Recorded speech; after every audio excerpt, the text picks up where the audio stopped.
What is up, guys? Welcome back. So today we are jumping into our next how to paint video for our Borderlands series that we're doing, which is for the Mr. Torgue's Arena of Badassery that recently released. We did get the Kickstarter. We are now going to be painting Timothy Lawrence. So Timothy Lawrence, formerly known as Jack, is a look-alike body double of Handsome Jack, representing the doppelganger class.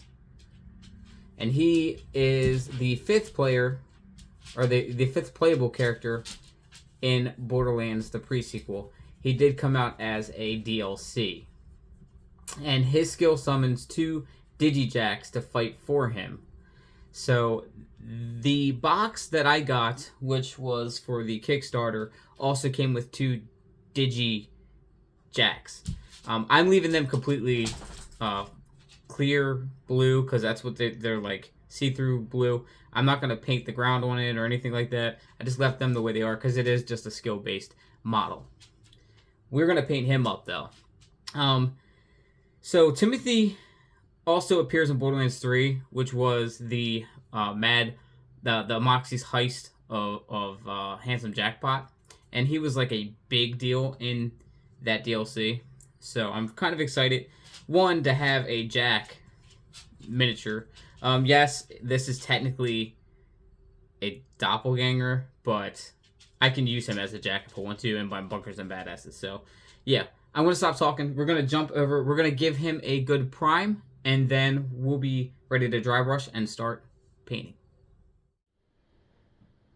Also, take note that if you are painting a model that is based off of something like another character or in a game or something like that, always try to bring up a reference photo so that you can follow that with the colors that you pick when it comes to paint. This is actually the exact Jack that I'm doing, because this model is actually based off of the Borderlands 3 Jack that we see, not technically the Jack that we see in pre-sequel. So yeah, look at the model, make sure that it is wearing exactly what the reference photo is wearing so you can get an idea of what the colors will be like. So now that we got our model ready to go, we can now go ahead and dry brush. So I did prime it. I use a matte Dove Gray from Folk Art, and I like this because when you're dry brushing, you kind of waste a lot of paint. So it's best to like get an acrylic light color that you want to dry brush with and just use that, because that is just a dusting over the primer so that it'll highlight the spots that you want to paint. So that's just my choosing. You can use whatever paint you want to do, but I'm just saying you will waste these paints if you keep doing that. But yeah, so we're gonna dry brush this and get into the colors. Okay, so with the dry brush already done, all the highlights there, we are going to start off with his jacket. His jacket is very beat, so we're going to go for a very dark leather brown. We're going to do leather brown. His jacket is a lot darker than the jacket that Nisha was wearing. So we're going to do leather brown, and then we're going to do some highlights later on with a somewhat lighter brown. Not too light, but we'll hit it up that way. So we're going to start off with that, and then we will move on to, I guess, like a grayish blue for his pants. So we're going to start off with the brown. Okay, so with the brown, the leather brown, now set, what we did is we put it on the jacket and the belt pieces on his legs, all the way around. This is a darker gray too. This is going to be like the pants gray. So we're going to use a basalt gray, and we're going to hit the pants up. We're going to hit the pants up, a part of the shoes, and then we are going to hit the back of the jacket here. Okay, so with the basalt gray applied, what we're going to do now is we are going to change to a tenebrau gray, because there is some dark, almost black parts of this model. His glove over here, it's like just the fingers out. This is tenebrau gray. Parts of his boots are tenebrau gray. And then we also have that should be it. It should be the boots and the one glove. This glove over here is actually a leather glove with a blue H on it. So we are going to hit that up with a lighter color than this, because in that picture it is a lighter leather compared to the jacket, the way that is. So we're going to move on to tenebrau gray, and that's what it is. I've used this before in videos, so you guys might remember it if you've seen my other painting videos. Okay, so the tenebrau gray is now on. Now what we're going to do is we're going to hit the lighter spots up with a lighter gray. We don't want to go too crazy, because I do have a silver gray, which is kind of more or less what we're looking for. And then we have a warm gray that is kind of dark, but I mean, it's not dark, but it's in between both of these. Harley, are you okay? So we're going to test and see which one ends up working, but I think we're going to go for the silver gray because it is lighter. We need to do the zipper area. We basically need to do a zipper area right here. We need to do the buckles and stuff around here. And we have to do some pieces down here near the boots. Okay, so now what we're going to do is we're going to work on some lighter leather areas. So that focus will be on this glove right here and parts of his boots. We're going to do that, and then what we'll do is we'll work on the yellow afterwards. But what I'm going to do to get a lighter color is I'm going to use the leather brown that I have, and I'm going to mix it with a deep brown because it's not as dark as the leather brown, and see where it sits, because it might be just enough for us to work with. Okay, so I did work around the browns. Took me a little bit, but I got the brown to get a light brown around his shoes there. And then we also did the glove as well. Very light dusting of that on the glove. We are going to put a blue H on that. So just keep that in mind. Right now, this part is a very dark green. I do notice too that I have to go back over this with the light gray. So I'm going to do this. These are green on the sides there. And we're going to do the yellow, which is the hoodie. And his pieces at the end of his collar and the shoulder pad pieces. They're yellow. And also, his gun is yellow as well. So there's a lot of yellow going on because he is Hyperion. Alright, so I went ahead and I fixed back here, right here is a little bag. I put the light gray there and then the green. And now I can work on yellow. So for yellow, I want to start with a darker tone of yellow and then highlight with basically a brighter yellow. So I really like the ochre, I guess it's called ochre yellow. It's a subtle darker tone of yellow, and I have different types of yellows. I have regular yellow, I have deep yellow, I have fluorescent yellow, volcanic yellow.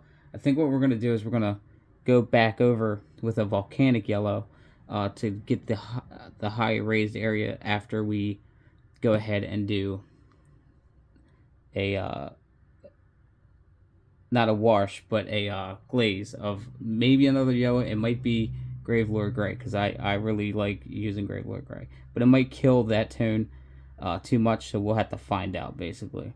Everything's trial and error. It's how it always is with painting. Alright guys, so this is where you guys gotta really trust the process. I slathered all the yellow on, and I did coat the gun completely in yellow. You go back and you can do your touch-ups and gun details.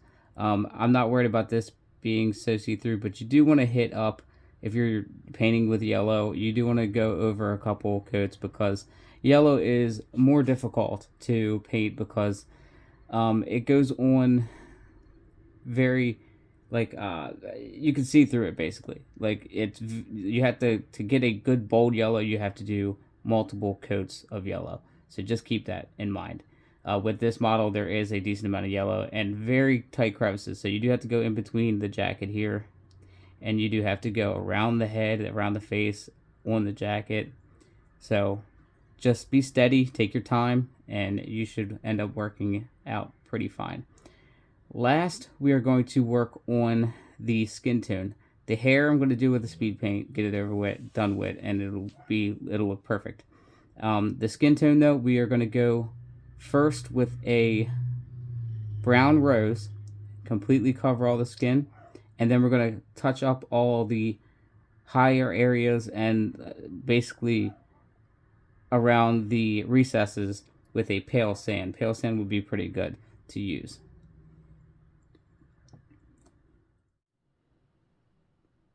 Okay, so I did mess up. Not a brown rose. I go with a beige red. When I'm doing bigger models, or like if it's really prominent, I do use a brown rose, then I go over with a beige red, and then a pale sand.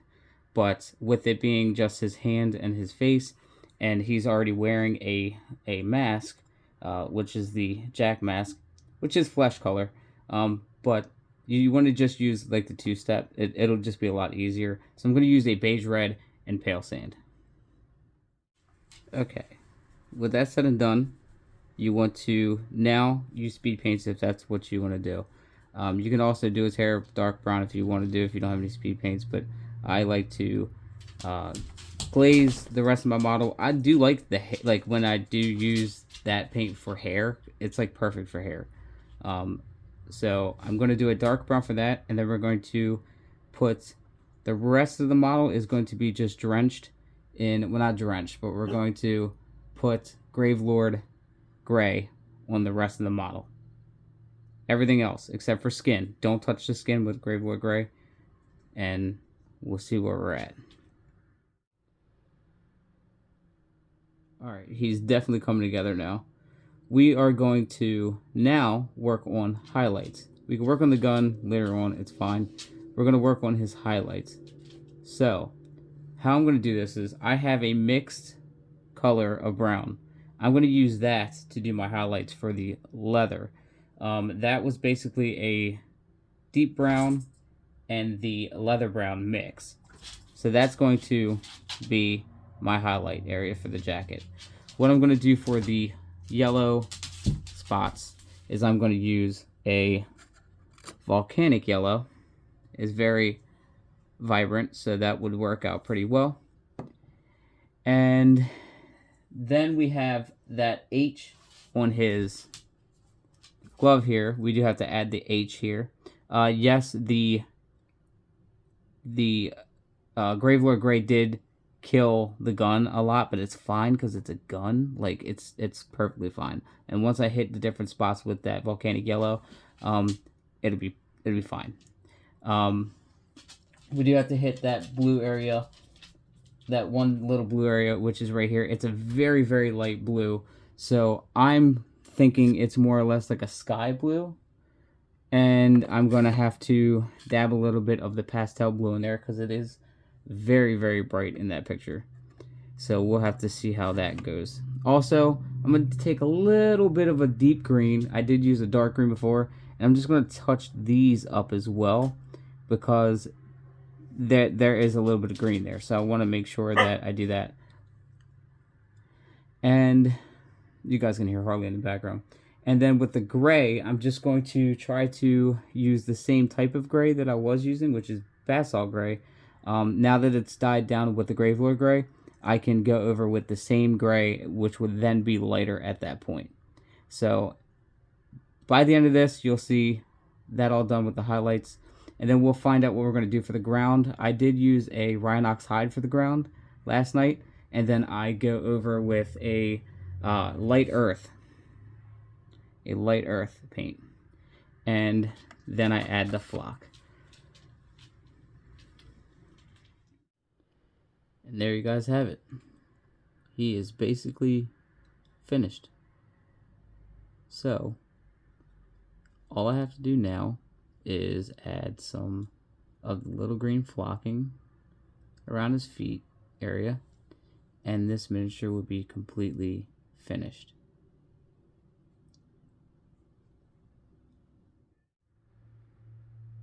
Now it's completely up to you, but I did put a grass tuft on the back. Once in a while I'm going to do that on these miniatures, not all of them, it'll just do too much, but Jack is finally finished. And definitely, I'm really definitely happy with this as well. So we're just going to do a little showcase, and then we're going to sign out.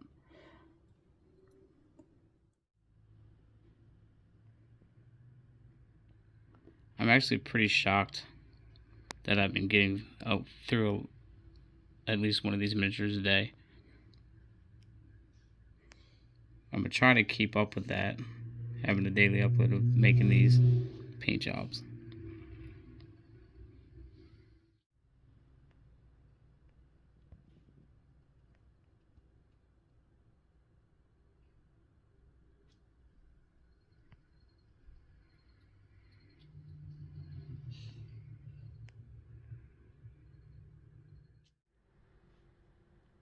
I want to thank all of you guys that has stopped by today and watched today's video. If this video did help you out in any sort of way with either painting your new minis from Monster Fight Club's Borderlands, or if it was just a background thing while you were painting, I do that a lot. Be sure to leave this video a huge like. Comment down below what my next miniature should be. I'm having an idea of who it should be, but I'm trying to give you guys a little bit of leadway here and just kind of guide me. But if I don't hear anything yet, I will just go with my next option, which is probably going to be Wilhelm. But the problem with Wilhelm is that he has more than one miniature. So I'll be doing Wilhelm and also his drones. So he has 2 drones. So that is one of those sets of minis that I don't want to do separately. I just want to kind of put them all together and paint them. But thank you guys for watching. As always, I will catch you in the next one.